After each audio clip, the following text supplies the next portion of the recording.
Good afternoon, everyone. Welcome to this edition of Stay Curious from the American Space and Missile Museum. Those of you who are regular viewers of this program may realize that I'm not Marquette. My name is Bart Martindale. I am the guest host. I'm a docent here at the American Space Museum, and my guest today is the director at the Air Force Space and Missile Museum, Jamie Draper. Thank you for being here, Jamie. Happy to be here. Well, we want to talk about the various components and the parts of the Air Force Space and Missile Museum today. But before we do that, I was talking to Jamie, and I've heard Jamie speak many times, and he has spoken recently. Really didn't know what the difference was. And to a lot of people, they think anything that launches off Florida's Space Coast goes off at Kennedy Space Center. But there's a huge difference. Kennedy Space Center is very active, but they have historically two launch pads. And the Cape, which is Cape Canaveral Space Force Station today, has over 30 plus historic launch pads, and since 1950, over 8,000 launches. So there's a huge difference between the Cape and KSC, as we call it. And not to diminish KSC, they do some amazing things. You've got almost all the Apollo, all the shuttle, and nowadays you've got some Falcon 9 activity. But when you look at the breadth of history out here, it's really amazing. And those of us my age and near my age who are space fans since the beginning of the manned space program and before, a lot of that historic stuff took place on Cape Canaveral. The Mercury program launched from there. The Gemini program launched from there. And I think there was one Apollo launch from there, actually. Apollo 7? Apollo 7, yes, Yeah. the first successful Apollo launch. And I was putting together some notes for the program today, and those of us who are involved in this know that the first launch was in July of 1950. But what sort of struck me as being interesting, that was 71 years ago. I mean, we've been launching missiles and rockets from this area, the Space Coast, for 71 years.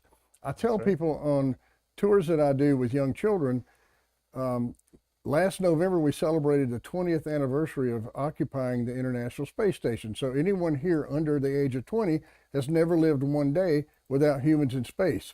Well, anyone under my age, which is pretty old, has never lived one day without rockets being launched in the space program. It's an amazing feat, I think. So we're going to talk about the Air Force Space and Missile Museum. There are a lot of parts, moving parts to it, but there are three primary components. The Sands History Center, the Launch Complex 26 primary museum, I guess that's the main part of the museum. And then there's Hangar C, which is sort of, to those of us like Jamie and me and other folks, it's the toy store. It has some amazing not reproductions, but renovated actual space hardware. That's right. So I'm going to let you control the conversation. Before I do, we have a third guest here. Well, there's me, there's Jamie, and there's Rupert. Everybody who needs to be introduced to Rupert. Tell us about Rupert. This is Rupert the Space Armadillo, unofficial mascot of our museum, something that just kind of developed organically earlier this year to help introduce children and families to space and space history. So that's Rupert, and we can circle back to Rupert in a little bit. But as far as our program goes, so the Air Force Space and Missile Museum opened in 1966. Since then, it's introduced millions of visitors to America's space programs, both civilian and military.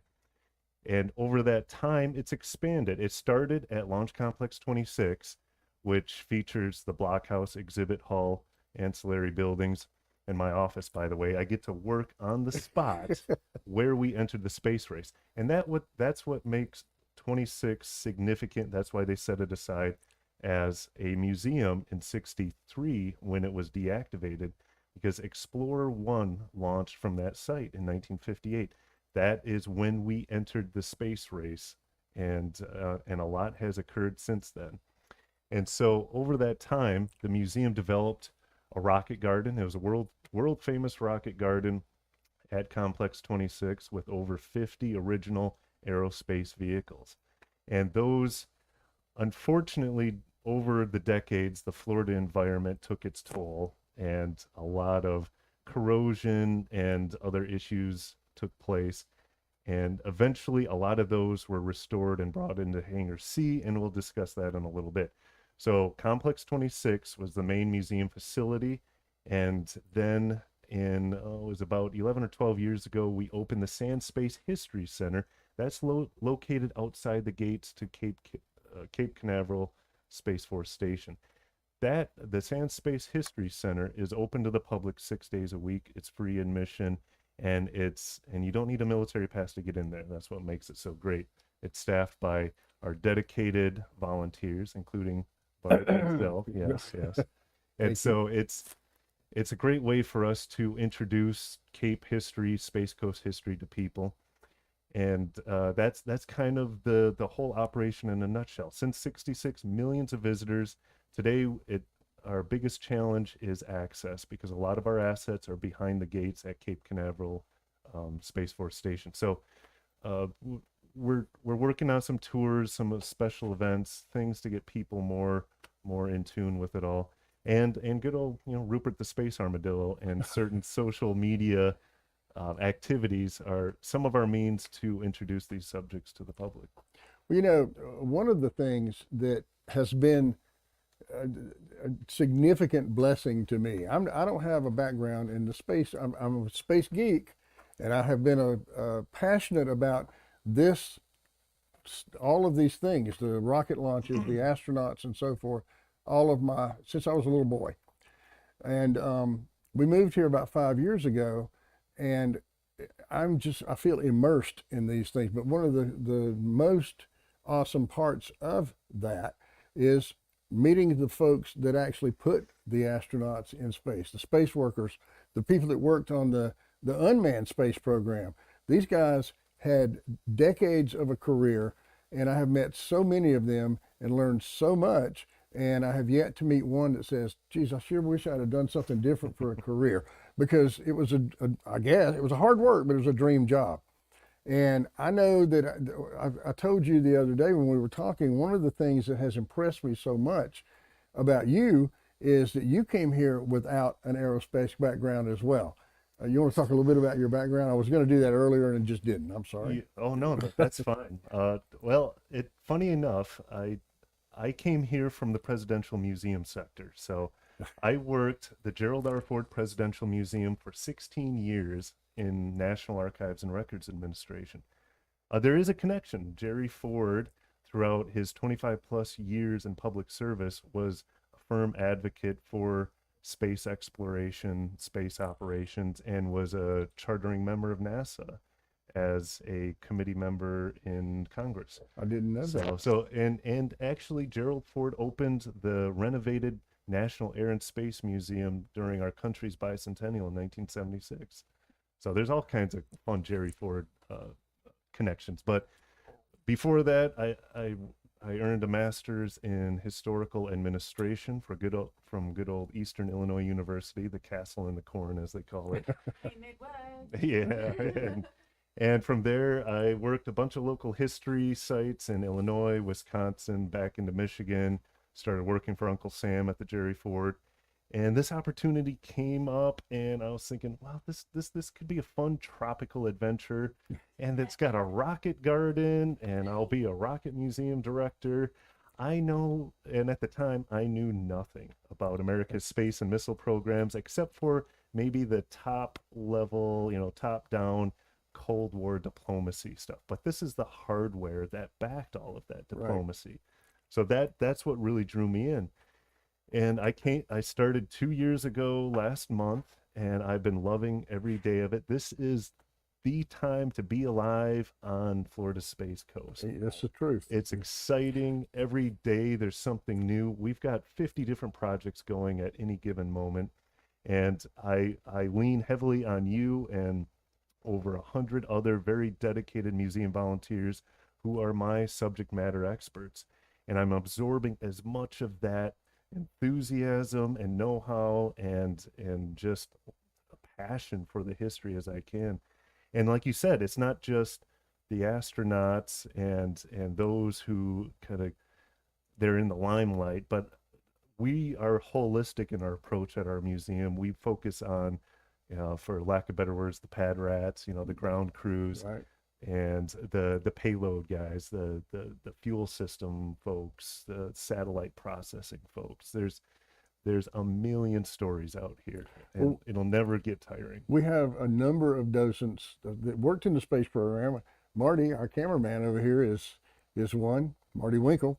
Nice. We'll give him some credit over there. I think Mark does that quite a bit. Anyway, I'm usually here on Thursdays, and we have two gentlemen that are here, and it's their watering hole. And they come in, and between them, I believe they have over 100 years of experience out at the Space Center.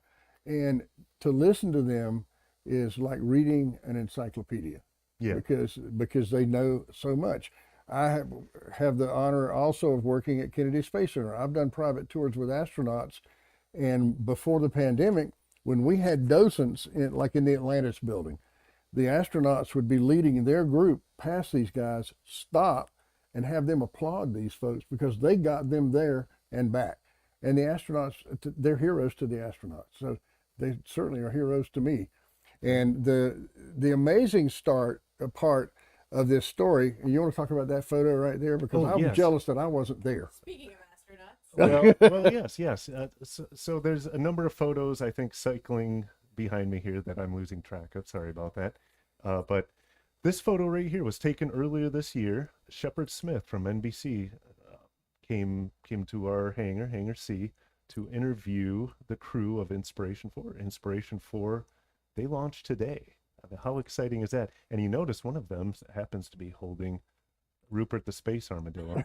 So we didn't get Rupert on this launch, but I guarantee we are going to get him into space. We'll fly him one day. We will.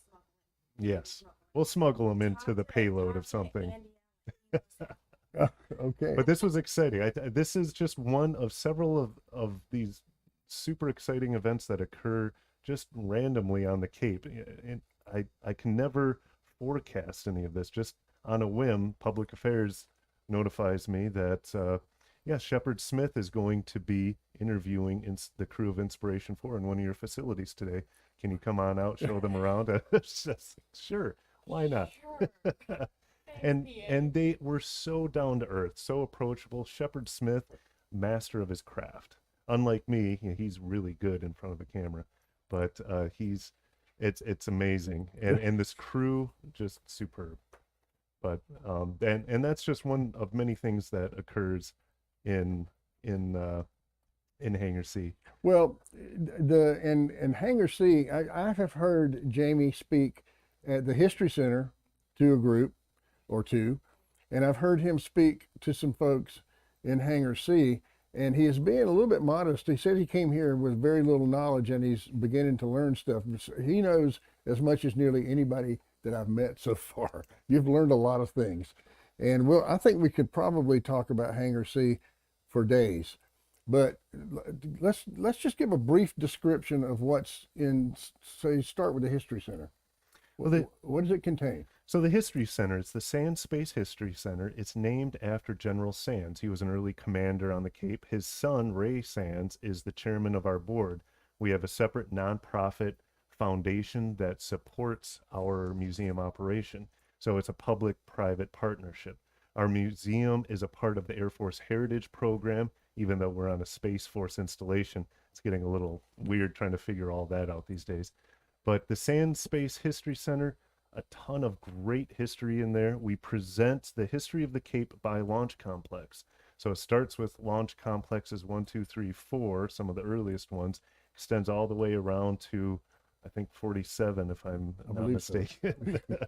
and there's 30 plus. There's some that weren't built in that sequence. But we bring that story out with rocket engines, nose cones, re-entry vehicles, historical launch councils. There's a whole lot in there. And my favorite piece, I gotta share my favorite piece. Now, as a museum person, your favorite artifact changes day to day depending on the research taking place. Museums are very dynamic environments. My favorite piece, and you could kind of see it in the photo, is way in the back. It's that triangular shaped, well, that way. I'm gonna get real It's clear. no, it's the triangular piece in the back corner. That is a Jupiter nose cone, as in the Jupiter rocket, Werner von Braun creation. That particular nose cone was the first full-size reentry vehicle launched by the United States into space, retrieved and analyzed for ablative heat shields. It proved the viability of ablative heat shields. So we have the first capsule we launched into space and returned. Smithsonian has the first 1/3 scale capsule. We have the first full scale. And we didn't know we had that until last year. It's been in the museum's hands for probably decades, restored, put on display. But our curator, Bill Paul, who is phenomenal, did the research, discovered in May 1958 that particular nose cone was launched into space. And it's here. It's here on the Space Coast. And we have it. Not tucked away in a warehouse somewhere, not lost in the catacombs of Smithsonian, but right here for the public to enjoy. And the History Center is where I spend my time, and when I'm volunteering. And the fun part about it is showing folks the history of where Alan Shepard and Gus Grissom launched from, and then move over to where John Glenn and his friends launched on the Mercury Atlas program, then over to the 2 busy years when we launched 10 manned launches on the Gemini program. And all of that is historic. And then we keep moving around and we come to launch pads that are being still used today. Yes. We have some that, like, we have 37, we have 40, we have 41, and soon we're going to have some serious activity on 36. Yes. You want to talk about those? My darling husband had to chime in. Oh, yes. He said it's also a popular place for military retirements. And this picture. Yes, I can imagine. You know, this is Florida's Space Coast. It's a beautiful area, and I could see a lot of military retirees flocking to this region. No, for the ceremonies and stuff. Yes. Yeah. So as an entity, as a DoD museum within the Air Force, we tend to host a lot of military ceremonies, and those are promotion ceremonies, retirement ceremonies, change of command. The photo on the screen right now is a recent one for Det 3. They went through a change of command, a retirement, and a redesignation, and an award all at the same time. Yeah, 4 ceremonies. It was 3, they tacked in a 4th, all within Hangar C. And you see that backdrop, there's a Redstone and Atlas, original Redstone and Atlas missiles behind them. And it was funny, Det 3 went through redesignation from Space Force to Air Force. And you're not going to see that too often. Yeah, it was strange. And that's an interesting picture, because when I have shown people around Hangar C, and they're within, they can actually touch an Atlas, or they can touch a Redstone. And I said, can you imagine the guys, when I was a little boy, that would sit on top of something that was actually built to deliver nuclear weapons somewhere? And Yes. and you know, it takes a person that's not quite like me, I think, to do something like that. It's a phenomenal collection to work with. We present like almost the whole history of America's military missile programs, at least the major ones, from the earliest winged cruise missile, jet-powered cruise missiles of the 50s to the earliest ballistic missiles of Redstone, Jupiter, Thor, Atlas. We've got examples, original examples of all of those fully restored in Hangar C. And you can see from the photos, even some support equipment like the telemetry antenna from the Eastern Range. So the breadth of the history that we preserve and present is astounding. You're talking 8,000 launches since 1950 on Cape Canaveral, plus close to 200 launches from Kennedy, all supported by the Eastern Range. The Eastern Range was administered by the Air Force for the longest time. Now it's Space Force. And the Eastern Range starts in Cape Canaveral and extends across the Atlantic, southeast across the tip of Africa, 10,000 miles. It's the world's largest shooting gallery. Yeah, And that's pretty cool. there were tracking stations all along. That telemetry antenna there is an example of a unit that would have been on one of the islands along the way. And you see all kinds of other treasures in there. There's the early winged missiles, Beaumark, Mace, Matador. We've got a Snark in there. And the Snark is fun. It had some guidance issues, so a lot of the test units on the Cape ended up crashing into the ocean prematurely. And so we like to joke about the snark-infested waters off the shores of Cape Canaveral. So, yeah, fun. So, and one of our volunteers, Bob Gravelin, he's in his 90s, and he's another one of those encyclopedic individuals. Yes. He worked for Northrop and wrenched on Snarks in Hangar C. They had to wait for Werner von Braun and his crew to vacate so they could come in and start working on their Snarks. It's just amazing the people I get to work with. And the stories you get to hear from those folks. Exactly. And, well, the speaking of Werner von Braun, you can see in the back of that photo, there are offices on the second floor. Yes. And I know that, well, Hangar C is the oldest hangar on Cape Canaveral Space Force Station. It is. And people always say, why is it Hangar C? A and B are on Patrick, right? That's right. So they built this hangar first. See, he's got it. Well, I learned from being around these gentlemen. And Bob Gravelin that you were speaking about, he did part of our orientation when I came to work there. And the best story he told was when they tested the Snark, they would send it a short distance, override the navigation and bring it back, or try to. And then they would get further and further. He said, we tried to override it one time and it just kept going. No. So we launched a couple of fighter jets and they couldn't catch it. And it showed up like 20-something years later in a rainforest in South America, in Brazil or somewhere. I believe. Yes, I've heard that story. But speaking of that second story offices, I know that there has been renovation ongoing recently. Is that ever going to be open to the public? And who had offices up there? Well, yeah, we just finished some long-standing asbestos abatement, so we're asbestos-free. That's always a plus. We are looking at some various staged renovations of those spaces. And on the first level, we're hoping to kind of bust out those walls that you see in the background and extend the displays out further. Up on the second floor, on one of those shots, you see the second floor there. Yeah, that shot right there. Up in that corner, actually, this is the right view.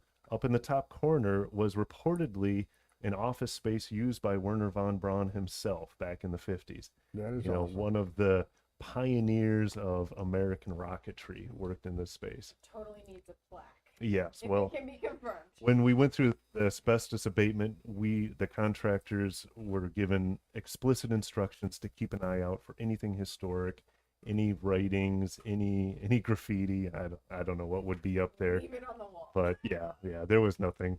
And unfortunately, we don't have the documentation to really prove that he Where his had an office office or where it was. We know he worked in that space. And when you're in that area, you're walking in his footprints, definitely. Very humbling. That is humbling. Okay, so what are some of the other artifacts that are in Hangar C? All of them are not in these photos. Tell us about No. a couple of the others.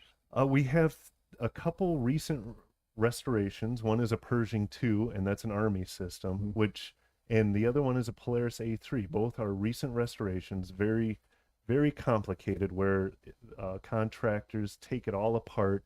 They media blast everything, they zinc it, repaint it, reassemble it, replace corroded metals, and then we put it inside so it doesn't go through that whole corrosion process in the Florida environment again.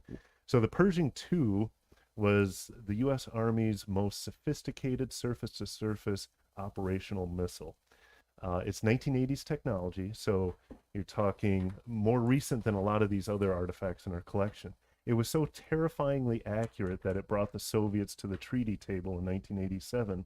They signed the INF Treaty, which called for the disposal. And there it is right there. You see the before and after.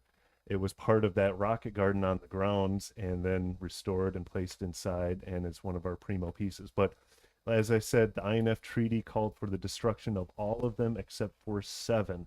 So this is 1 in 7 in existence, but with the original Erector launcher, it's actually 1 in 4. And Oh. it is by far the prettiest one out there with this restoration. Well, those pictures really don't do it justice. That is an intimidating looking device. It is. And it's on that mobile launcher, and it actually looks like you can imagine the ceiling opening up and you're getting ready to launch that thing. I mean, it's well done. Now, who does your restoration?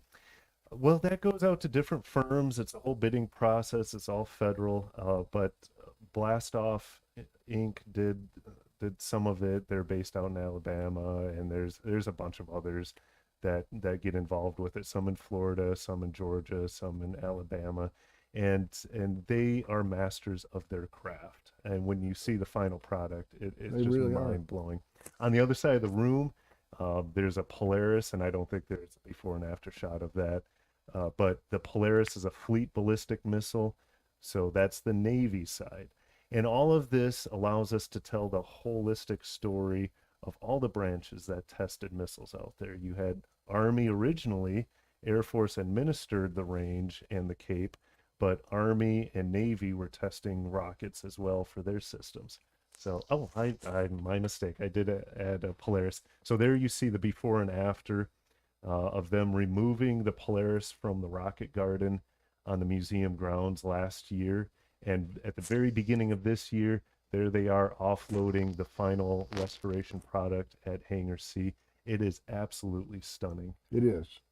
And it weighs about 40,000 pounds. So it's a beast. Well, now, I think one thing that people probably knew, maybe, but don't think about it very much. When you think about using Cape Canaveral as a launch outpost, people don't think about the fact that the waters just off Cape Canaveral was also used the same way by the right. Navy with the Polaris and all of the. How many do you have there? You have the Polaris, you have Poseidon. We have 2 variants of Polaris. The Polaris A1, which was the original, and that's the Polaris A3.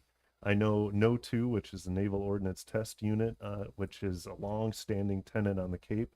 I think they have a Polaris A2 in their collection. And then there was a whole series of Poseidon and then Trident. And they tested them all either off the Cape on stationary pads or offshore from submarines. See, And it's pretty wild. I sort of wish I had grown up here to be able to see those things. Okay, that's Hangar C. And we've talked about the History Center. What about the LC-26? Go into a little more detail about that. The Launch Complex 26, where Explorer launched from. And it's not, I don't think it's a part of the museum, but Launch Complex 56 is walking distance from there. Yes, Launch Complex 26, as I mentioned, and there's the firing room in Launch Complex 26. Those 3 gentlemen were interviewed in that space last year. They were part of the launch team that launched our first satellite into space from that spot. Wow. Absolutely incredible and humbling to be in their presence. One of them was a World War II veteran as well. And just to hear their stories from that day when we entered the space race is phenomenal. But like I said, it was an active complex, I think from 57 to 63, but don't hold me to those dates. I'm still learning. But they launched modified Redstones, Jupiters, Junos, Juno 2s, all kinds of great stuff from Complex 26 and from 5-6 just down the road. Now, Complex 5-6 is on the museum grounds, but the facility is technically owned by NASA. And that's where we launched Alan Shepard into space in 1961. He was our first astronaut launched into space. So the first 2, it was Alan Shepard originally. A few months later, Gus Grissom, one of my personal heroes. I love that guy. They were both launched individually from modified Redstones off Pad 5 and 6. When you look at a Redstone, it's not a huge missile. No. And it's our first ballistic missile, and a tiny mercury capsule sat on top of it with either Alan Shepard or Gus Grissom scrunched into it. From there, they moved on to Pad 14 and the Atlases and launching into orbit and all of that. But the Pad 14 isn't part of our purview at the museum. It's a separate. Really? It's a historic site, and all of these are listed on the National Register. Oh, in this image, wonderful distractions. Those are some of our facilities. They're the spin test buildings. They're on the museum grounds as well, right there at Pad 26 and 56. Those were used for the Mercury program at Pad 56, for Explorer, for some of our earliest lunar landers. And we've got researchers right now uncovering all kinds of really cool things about that complex. Really? So Really? it changes. That's the museum world. It's constantly evolving and changing with new scholarship, new research. There is never a dull moment. And look at that sky. How can you not enjoy living on the Space Coast with skies like I know. that? A friend of mine that has lived here much longer than me, just we were doing a tour one day, and she looked at the sky and she said, the clouds in Florida are dramatic. Yes. And that's a good description. They just look different than other places. Okay, now tell us about the interior. When the first thing when you walk into LC-26, the first thing you see is Barbara Eden. Yes. Does Unfortunately, everybody know why? Yes. unfortunately, I didn't include a photo of that. We do have a display, an I Dream of Jeannie display, good old Barbara Eden. And that show introduced the American public to Cocoa Beach and Cape Canaveral. And it focused on an astronaut who found a bottle and Yeah. rubbed it, and Jeannie came out, and all kinds of wonderful misadventures And followed. she has been here a number of times, right? She's been to our museum before my time. She's been to our museum several times. We have an actual Jeannie bottle signed by her to the museum on display, along with other artifacts. And from what I hear, she's coming back to the Space Coast early next year. So we'll try Really? to send an invite to her, see if she could come out to the History Center. That would be awesome. That would be phenomenal. And yeah, and the rest of the blockhouse, we brought some of it to look like that period in 1958 when we launched Explorer. So you see the original launch consoles, you see exhibits on the gantry complex, you see exhibits on the monkey knots and astro chimps, our earliest bioflights that were launched from Complex 26 as well. All of this stuff is on the National Register of Historic Places, on the Florida historical sites, everything like that. It's part of America's rich heritage. Did you, now Jessica was looking at our, one of our pictures of the chimp couch. You said, was that? Oh yes, there was a photo. Oh, that's fine. So there's a chimpanzee couch. It's a Mercury chimpanzee couch that's on display in hey Rupert, there it is. There we are. So this is a technician from University of South Florida, I believe. They are doing this very incredible 3D scanning project throughout the Cape, and they take all these millions of data points that gather all kinds of digital information on the facilities, on the artifacts, and capturing these 3D renderings. And right there, that's what he's doing. He's scanning our chimpanzee couch. So that's a training capsule, for lack of better words, I guess, for the chimpanzees that we sent as our early bioflights. They paved the way for our human astronauts. And so, there's various lights and levers in there for the training process. With a light sequence, if they pulled the right lever, they'd be rewarded with a banana chip. If they pulled the wrong one, they'd get a little electric shock. So it's interesting. Tell us the story of Enos. Enos. Well, I don't know that story as well as most of my volunteers. But Enos was part of the Mercury testing with the Mercury Atlas, I believe. I'm not sure. Off of Complex 14, but don't quote me on this. I'm still learning. I'm a student of all this history. But from what I've gathered from several volunteers, is that he went up, some wires were crossed, so he was pulling the right levers, but instead of getting rewarded, he was getting shocked whether he Just was pulling nonstop, pretty much. yeah, whether he's pulling the right lever or not. So he came back very angry, but he came back, and he came back healthy and alive. And some of the earliest bioflights that occurred out west, some of those primates weren't as fortunate, but that was earlier on. Well, the person I believe that I heard tell that story about Enos was Bob Gravelin, and his the end of his story was the reporters wanted him to be put back in that so they could take his photo, and he had nothing to do with it. I could see that. And I'm pretty sure that if a chimpanzee doesn't want to do something, it just doesn't do it. Yes, It can be sort of strong. And we've got a few volunteers who are experts on the bioflights, because a lot of them occurred not only here but out west and other locations. And the Soviets also launched a lot. They had a propensity to launch dogs rather than primates. And I think I heard something about France launching a cat at one time. I didn't hear about. I didn't know. I don't. There were Maybe. tortoises. And I'm sorry? tortoises. There was something Mark mentioned yesterday, something in space history yesterday. Tortoises were launched. Yeah. Go Wow. watch yesterday's. Stay curious. Okay, I could These see are that. tortoises. Well, plenty of mice and flies and ants and anything else you could think of. What is this photo? So this photo was taken a month or two ago. A group of our museum volunteers joined me and our curator on a tour of the VAB on Kennedy Space Center. And that is our next moon rocket behind us. We're up on the 15th level, and it was a mind-blowing tour. I'm sure. Never seen anything like it. To walk in the corridors of Apollo and shuttle program, absolutely amazing.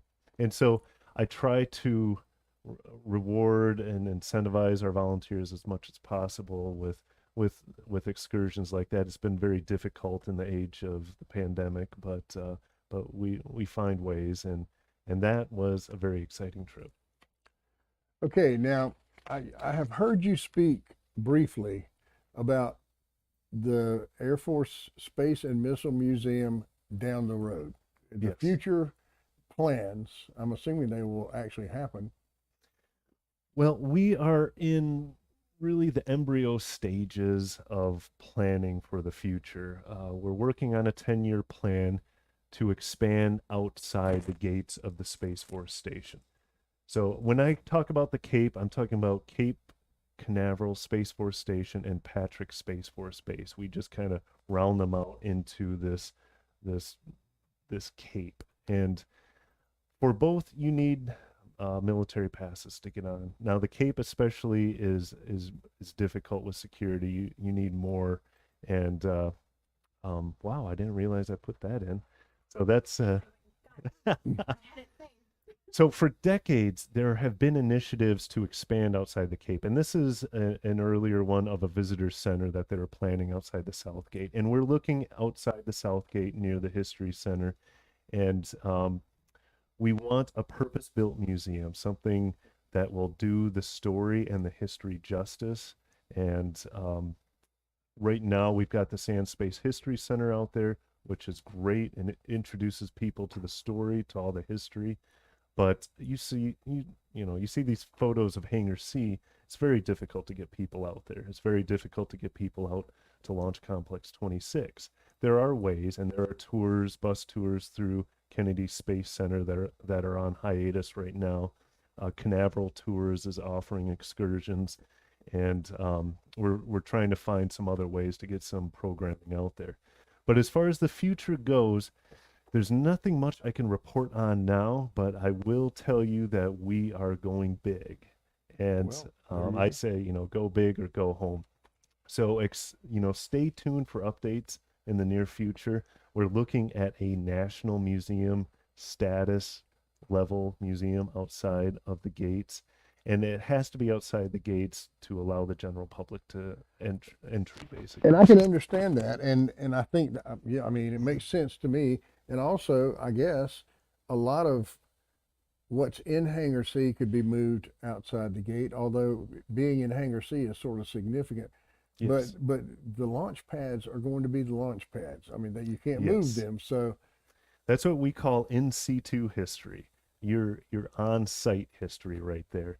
To go out to Launch Complex 34 and stand in the presence of what I call the tragedy and triumph pad, where you've got the tragedy of Apollo 1 with Ed White, Roger Chaffee, Gus Grissom losing their lives during the Apollo 1 incident, but that retooling of the program that occurred over the next 18 months and the triumph of Apollo 7 launching from there, Right. so that the Cape can boast all of the Mercury program, all of the Gemini program, and the first successful Apollo all launched off of the Cape. But it's that in situ history. My office is right there at Complex 26. So every day I'm walking in the footsteps of these pioneers of our space programs. And tell the folks watching this when that gets boring and old. Never. Never. I guarantee, never. Right. Never a dull moment. So you touched on something I wanted to speak about, and that was everybody's watching this. They're going to want to see, if they haven't been, they're going to want to see these things, and there's very limited ways to do that now. Yes, but there are ways, and it's not just in person. We are expanding dramatically online and on social media. So if you go to afspacemuseum.org, you will see our expansive website. The photo there is our archives. We have a museum archives with thousands of engineering drawings of the facilities on the Cape, thousands of photos and videos documenting all of the Cape history. And a lot of that is on our website. Our website is expansive. We redid it last year, so it's new, it's mobile friendly, it's intuitive, and people can go there. There's got to be at least 18,000 hyperlinks on that thing. It's insane. But it's a huge compendium of knowledge, but it's also a great marketing tool. And there you see, there's our blockhouse on Launch Complex 26 with a little promotion for our Facebook, Instagram, and Twitter feeds, all three of which are very active. In fact, today is, hashtag Ask a Curator Day. So I've been fielding questions all day along with my team. And we stay active and we try to have a lot of fun with it. But there's that, and then there's the tours, Canaveral tours. Eventually, KSC tours will come online again, and we will expand opportunities over Right. time. Do Definitely. we have another comment? Yeah, another comment. A Beverly Rother says that the space cat was Felicity from the French space cat. Oh, there you go. And she's sending her Space is the Place. Lots of comments from her. So. Thank you, Beverly. Yes, thank you. That's good to know. I knew there was a cat. Well, when Mark asked me to guest host, Jamie came to mind really probably before anybody, because I am a docent there and here, and I don't think I ever go to the Air Force Museum when I don't plug this place, and I don't come here without plugging that place. I mean, to me, you can't separate the two. If you're going to be a space geek, you got to be all in. Yeah. And so bridging between these two places, I know that there is some. I mean, you and Mark you guys go back a little ways anyway, but I would like for everybody to know, and I didn't mention earlier, so y'all have to apologize to you, that we're on 3 platforms now, right? Facebook, Twitch, and YouTube. And I don't know why I'm throwing that in now, because everybody's already watching this, but that's okay. That's okay. Well, and I'm glad you mentioned that. I forgot to plug our YouTube channel. We have a very active YouTube channel as well. Hundreds upon hundreds of original launch films from the Cape. Some of them are compilations, some of them are specific, others go into ceremonies that have been held at the museum over the years. There's so much there. Are they public record? So we could technically use them for educational They are purposes? public domain, Well, yes, guess what? yes, We'll have to follow. You have to follow us back. definitely. Because we're on YouTube too. Excellent. And we've got some great volunteers that help out with our YouTube station, and we're building it up over time. Well, Jamie, this has been awesome for me, and I don't think this is the 3rd time I've been on here, and I've not ever done it without learning things. And I've learned stuff from you today. You have anything you would like to say before we bow out of here? No, just to pitch our website, afspacemuseum.org. Check it out. Sand Space History Center open 6 days a week. Check that out. All the information is on our website. Follow us on Instagram, Twitter, Facebook. We stay active on there. keep an eye out for Rupert and his adventures on the Cape. He's always exploring, getting into a little mischief now and then. There's his official logo. We will be selling, well, we are already selling Rupert merchandise in our gift shop All right. at the History Center at the museum. T-shirts coming, little plush Ruperts coming. We've got the works. So. Well, you know, every time the Crew Dragon has launched, they had something in there. They had the dragon, they had the little earth, stuffed earth, as the I guess it was a weightless indicator or whatever. Oh yes, the zero gravity indicator. That's so what Rupert needs to be. Rupert can do eventually. that. Yeah. Rupert, Hashtag send Rupert to space. Oh yes. Well, There you right go. now his hashtag is hashtag follow Rupert. So if you hashtag follow Rupert, you will see his adventures. But yes, Hashtag send Rupert to space. I'm all for it. Well, I want to remind everyone that as we speak, there is a launch scheduled in just a few hours at 8:02, I believe, of these folks on the Inspiration 4 mission, which that's really exciting to me because it gives me is. hope that maybe I can fly one day. You never know. Well, you never know. And also want to remind everyone that we are a nonprofit organization. So is the Air Force Space and Missile Museum, and your donations help to keep these places open. Now you see this on the screen. If you would like to be a donor, you can have your logo put there and become a Stay Curious celebrity, right? For example, this is Jessica Galloway's logo. Cheap development. I'm not sure I would go with cheap, except you do spell it the best way. Chicken. It's a I chicken. got a chicken and you got an armadillo. Okay, well, that's a good point. But we want to thank everybody for watching today. We want to thank Marty Winkle, our cameraman, Jessica Galloway, our wonderful tech person, and I'm sorry, All the watchers. and all the watchers. Well, of course, we thank you all. And please remember, come visit.